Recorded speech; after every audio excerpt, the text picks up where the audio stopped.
Court ने पूछा कि प्रिंसिपल को आपने उसके खिलाफ क्या कार्रवाई की थी, अगली सुनवाई में बताइएगा, तब आज जाकर प्रिंसिपल को हटाया है। और अब आप चिट्ठी लिख रहे हैं ये बताने के लिए कि देखिए भाई 90 रेप तो हर रोज देश में हो रहे हैं, लेकिन फिर इसके लिए ममता बनर्जी ने इस रेप का इंतजार क्यों किया? अगर किसी की बॉडी पर 16 इंजरीज है, 9 इंटरनल इंजरीज है, आप उसको अननेचुरल डेथ बोलना चाहते हो? एफआईआर करने के लिए आपको इंतजार इस बात का करना पड़ा कि डॉक्टर के माता पिता आएंगे, वो एफआईआर करेंगे। मुझे ऐसा लगता है कि जो जघन्य रेप कोलकाता में हुआ और जिस तरह से उस डॉक्टर की बॉडी पाई गई, ये सभ्य समाज भूल जाइए, उस पर धब्बा नहीं है, ये आधी आबादी के खिलाफ षड्यंत्र है। आप सभी का मेरे YouTube चैनल पर एक बार फिर स्वागत है। एक और मज़ेदार वीडियो आपके सामने प्रस्तुत करने जा रहा हूं।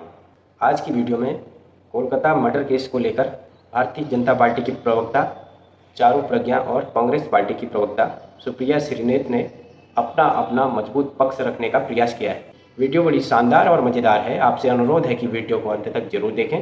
चैनल पर अगर आप नए हैं तो चैनल को सब्सक्राइब करें, बेल आइकन को दबाना ना भूलें ताकि आने वाली वीडियो का नोटिफिकेशन आपके पास सबसे पहले पहुंच सके। चलिए शुरू करें मेन वीडियो।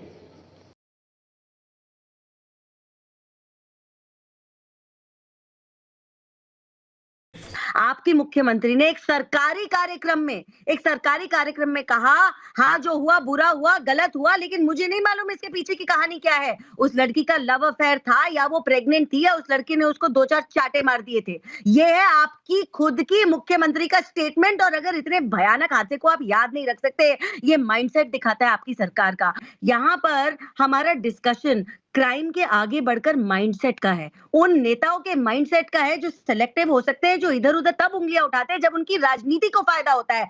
देखिए कई जगह रेप हुए होंगे, आप कितने भी गिन लीजिए, मैं आपको बहुत सारे गिना देती हूँ, लेकिन उसके बाद सरकार का एडमिनिस्ट्रेशन का रिस्पॉन्स बहुत महत्वपूर्ण है। आप महाराष्ट्र का बार बार नाम लेते हो, बदलापुर का नाम लेते हो, साथ साथ अकोला का भी लो, साकिनाका का भी लो, मुंबई का भी लो। इन्हीं 3 दिन की बातें बता रही हूँ मैं, लेकिन वहां आपको पॉलिटिसाइज करने का मौका नहीं मिला तो आप शोर नहीं मचा रहे हो। अच्छा, अकोला का बात या साकिनाका का बात या मुंबई का बात हम डिटेल में कर सकते हैं, लेकिन अगर आप बदलापुर पे अटके रहना चाहते हैं, मैं आपको बताऊं वहां मुख्यमंत्री ने जिम्मेदारी ली, एक्शन लिया, पुलिस कर्मियों को सस्पेंड किया, हर तरीके से साथ दिया परिवार का। बंगाल की तरह नहीं, जो एक इंसान उंगली उठा के कहता है ये लड़की अकेली जगह पर गई क्यों थी, जो दूसरा डीसीपी कहता है पता करे बिना क्या हुआ, ये तो सुसाइड का मामला है। और एक मुख्यमंत्री का चेला, उनका खुद का मंत्री गुहा, जो ये कहता है कि आवाज उठाओगे, उंगली उठाओगे तो तुम्हारे हाथ काट के फेंक दिए जाएंगे। और ये तब कहा जा रहा है जब इनके खुद के नेता ये बार बार पूछ रहे हैं कि कुछ तो मामला गड़बड़ है।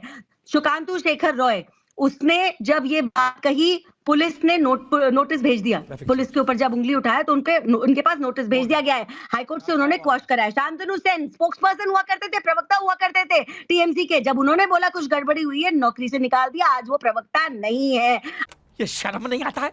ये 13 वजह से मेरा आत्महत्या करने का टाइम आ गया है। ममता बनर्जी ने पश्चिम बंगाल के मामले में क्या किया है इस पीड़िता के, और ये आज कोर्ट ने पूछा, ये हम नहीं कह रहे हैं, ये कोर्ट ने पूछा कि प्रिंसिपल को आपने उसके खिलाफ क्या कार्रवाई की थी, अगली सुनवाई में बताइएगा, तब आज जाकर प्रिंसिपल को हटाया है और नए प्रिंसिपल वहां के लिए नियुक्त किए गए। ये सब कार्रवाई अभी तक आप इंतजार कर रहे थे कि कोर्ट आपको कहेगा तब आप करेंगे, और अब आप चिट्ठी लिख रहे हैं ये बताने के लिए कि देखिए भाई 90 रेप तो हर रोज देश में हो रहे हैं। ये समस्या है, लेकिन फिर इसके लिए ममता बनर्जी ने इस रेप का इंतजार क्यों किया? इस घटना पे सवाल उन पर उठ रहा है तो वो चिट्ठी लिख रही हैं। अब चुल्लू भर पानी में जाके डूब के मर जाओ। अब तो साफ तौर पर यही नजर आ रहा है कि ये सारा का सारा खेल दोषियों को बचाने का जो कोलकाता पुलिस खेल रही थी। मुझे ऐसा लगता है कि जो जघन्य रेप कोलकाता में हुआ और जिस तरह से उस डॉक्टर की बॉडी पाई गई, ये सभ्य समाज भूल जाइए, उस पर धब्बा नहीं है, ये आधी आबादी के खिलाफ षड्यंत्र है। जितनी असंवेदनशील उसके बाद बयान दिए गए वो भी बिल्कुल गलत है। मैं चाहती हूं कि टीएमसी की प्रवक्ता यहां पर अपने लोगों को बोले कि थोड़ी संवेदनशीलता दिखाइए। प्रिंसिपल का जो रोल सामने आ रहा है, जो सवाल उन पर उठाए जा रहे हैं, वो भी संदेह के घेरे में है। देखिए उसमें आगे क्या होता है। मैं तो तेरे को हरामी समझता था, तो राम निकला रे, देव मानुस निकला। मुझे लगता है मानना चाहिए कि 5 दिन बाद तो ये जांच सीबीआई को दी गई, और वो भी आप लोग कितना विरोध कर रहे थे। आप लोग तो और रविवार तक इसको खींचकर लेकर जा रहे थे। वो तो हाईकोर्ट की तरफ से कहा गया कि नहीं, अब सीबीआई को हम जांच दे रहे हैं, वरना आप लोग तो और 4-5 दिन का और समय दे रही थी ना दीदी, तो 4-5 दिन का और समय दे रही थी, पीठ थपथपा रही थी। देखो जी देखो, 24 घंटे में हमने आरोपी को पकड़ लिया।